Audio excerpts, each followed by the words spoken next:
This Torah portion continues with the description of the tabernacle, the dwelling place of God in the midst of his people Israel. However, the focus turns away from the physical building and its furnishings to the garments that they were to make for Aaron and his sons to minister in the tabernacle before the Lord. These instructions are sandwiched by 3 specific duties that God lays out for the priests. These are their service to God through the menorah and the altar of incense and the command to bring the daily offering. Each of these tasks was to be done continually. What is the message God is communicating through these garments and these 3 tasks? I'm Brenda Cathcart, and this is Words from Our Father.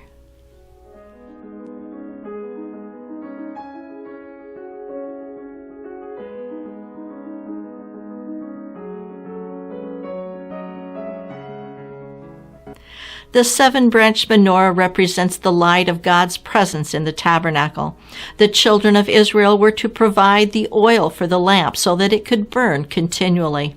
Exodus 27:20-21.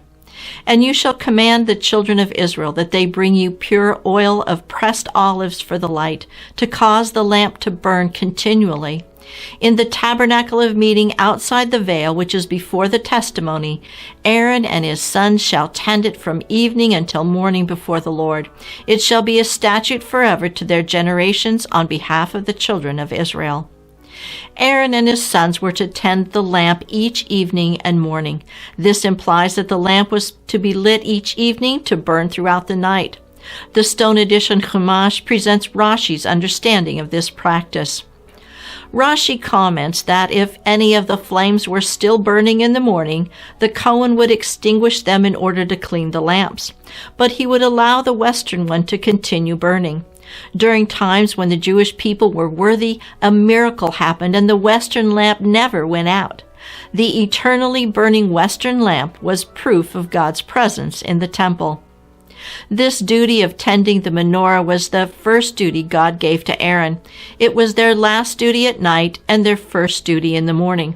As such, it symbolizes the new creation. The first words God spoke into the darkness of creation were, "Let there be light." This light at creation was not the light of the sun or the moon. They were created on the 4th day. This light is the light of God's presence in his creation. When the New Jerusalem comes down out of heaven, there will be no need for the light of the sun, moon, or even the menorah, because God and the Lamb are its light. Revelation 21:23. The city had no need of the sun or of the moon to shine in it, for the glory of God illuminated it. The Lamb is its light. The priests have the sacred duty to tend the light of God's presence in his dwelling place on earth in the midst of his people. In order to perform their duties, the priests had to be clothed appropriately. Their garments are described as being for glory and for beauty. Exodus 28:2-3. And you shall make holy garments for Aaron your brother for glory and for beauty. So you shall speak to all who are gifted artisans, whom I have filled with the spirit of wisdom, that they may make Aaron's garments, to consecrate him, that he may minister to me as priest. The Hebrew word translated as glory is kavod, number 3519 in Strong's Concordance, meaning to be heavy or weighty, only in a good sense of splendor or glory. This is the glory of the Lord the children of Israel saw in the pillar of cloud when God provided the manna from heaven, and in the devouring fire at the top of Mount Sinai. When the children of Israel saw Aaron in his vestments of his office of high priest, they were to be reminded of God's glory. The word beauty is Tiferet, number 8597, meaning ornament, beauty, honor, or glory. When Moses describes the nation of Israel as a special people exalted above the other nations, the word Tiferet is translated as honor. Deuteronomy 26:19.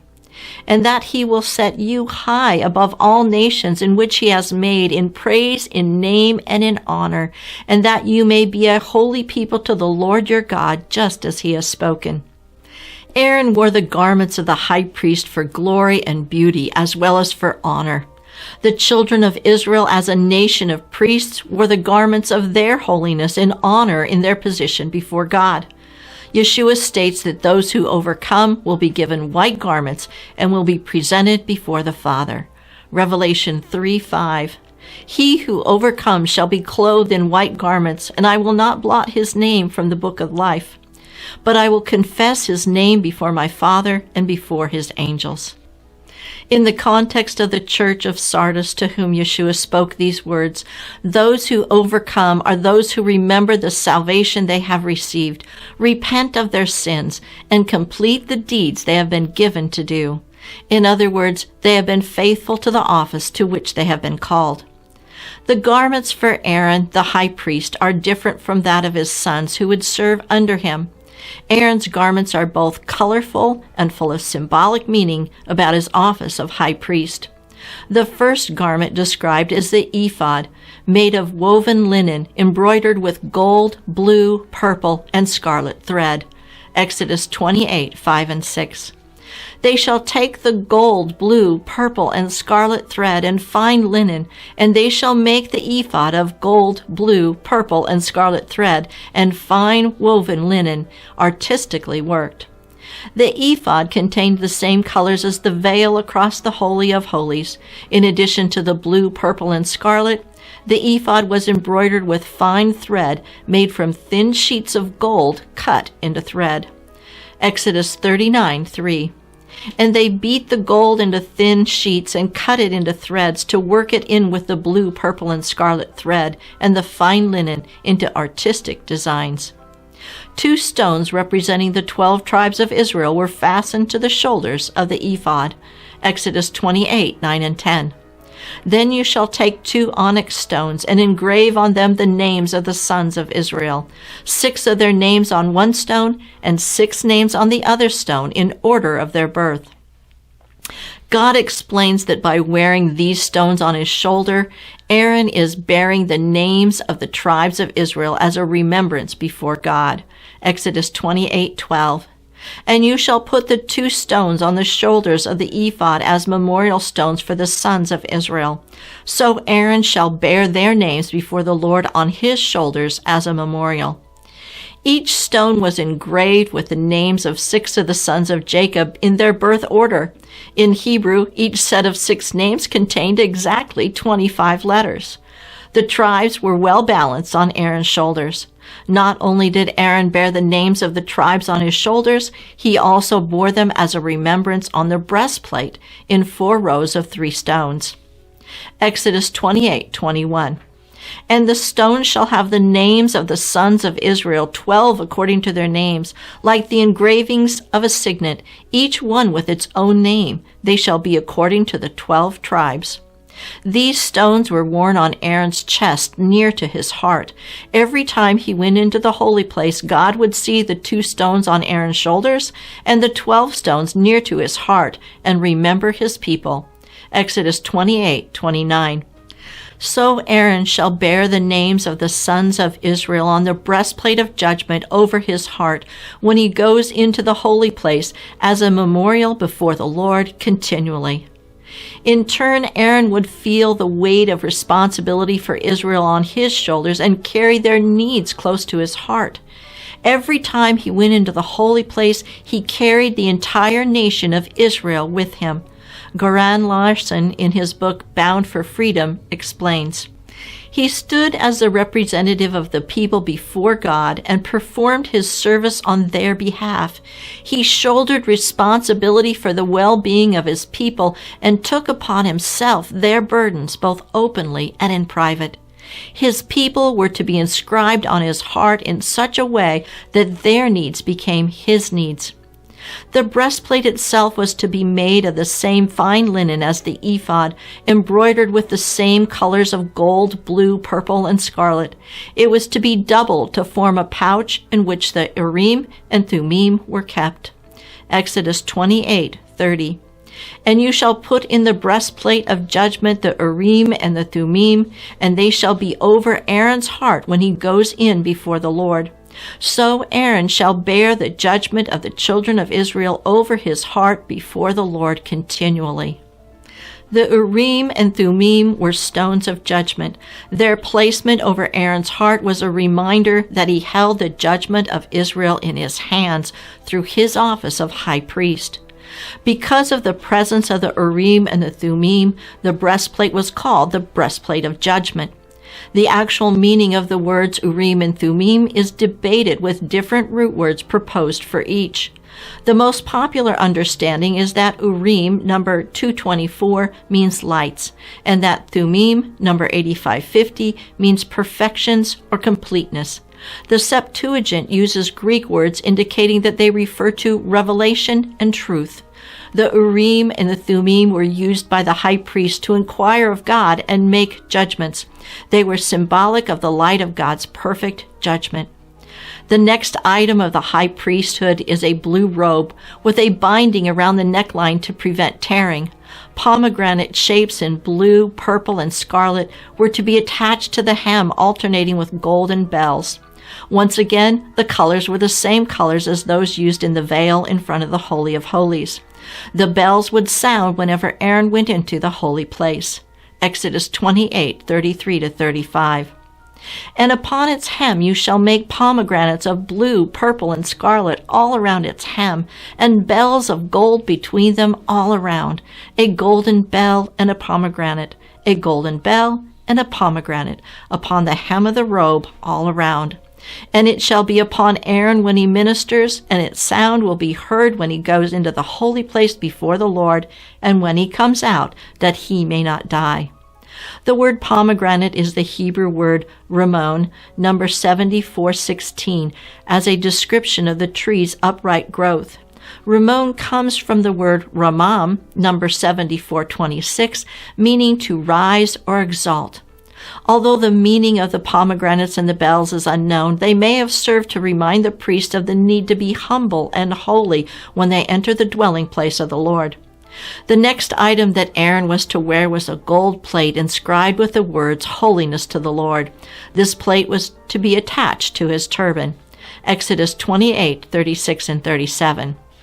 You shall also make a plate of pure gold and engrave on it, like the engraving of a signet, Holiness to the Lord.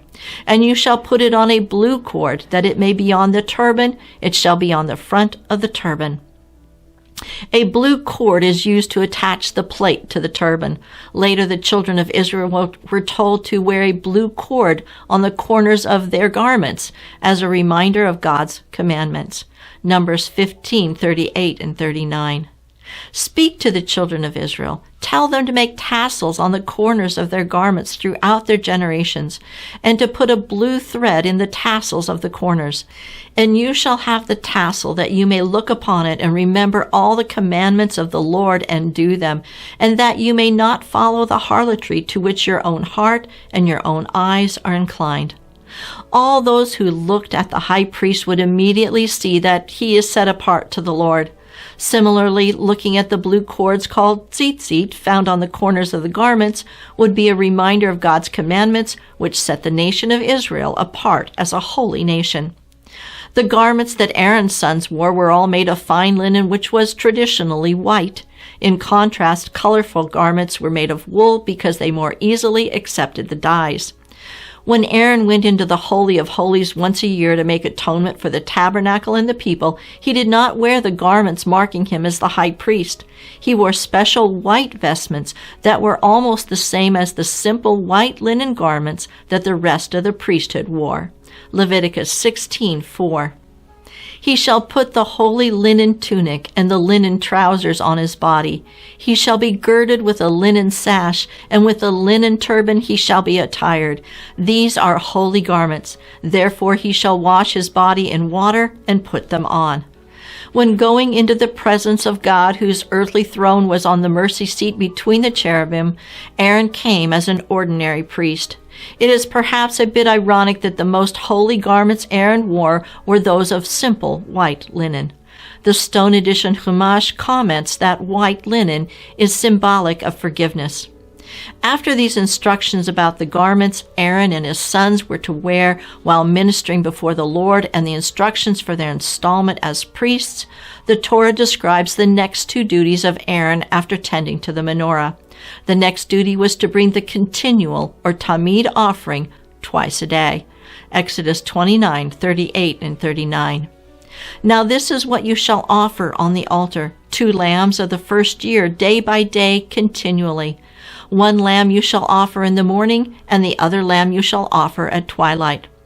The first and last offerings on the altar each day is a lamb. Any other offerings brought during the day would be brought between these 2 offerings. This offering fits the description of the burnt offering, in which all of the animal is burnt on the altar and the smoke rises to God, bringing the one who offers the animal into the presence of God. As such, these 2 offerings represent opening the path into God's presence. The third duty, and the last one of this Torah portion, is to bring the incense offering twice a day at morning and evening. Exodus 30:7 and 8. Aaron shall burn on it sweet incense every morning. When he tends the lamps, he shall burn incense on it. And when Aaron lights the lamps at twilight, he shall burn incense on it, a perpetual incense before the Lord throughout your generations. God instructs that the incense be brought in the morning and the evening at the same time that Aaron is to tend the menorah. According to rabbinic tradition, offering the incense is the holiest service a priest could perform. Göran Larson comments that the smoke of the incense represented the presence of the Lord. These 3 tasks are to be performed every day. In addition, before Aaron and his sons could begin their service, they were to wash their hands and feet in the bronze laver. Exodus 30:19 and 20. For Aaron and his sons shall wash their hands and their feet in water from it.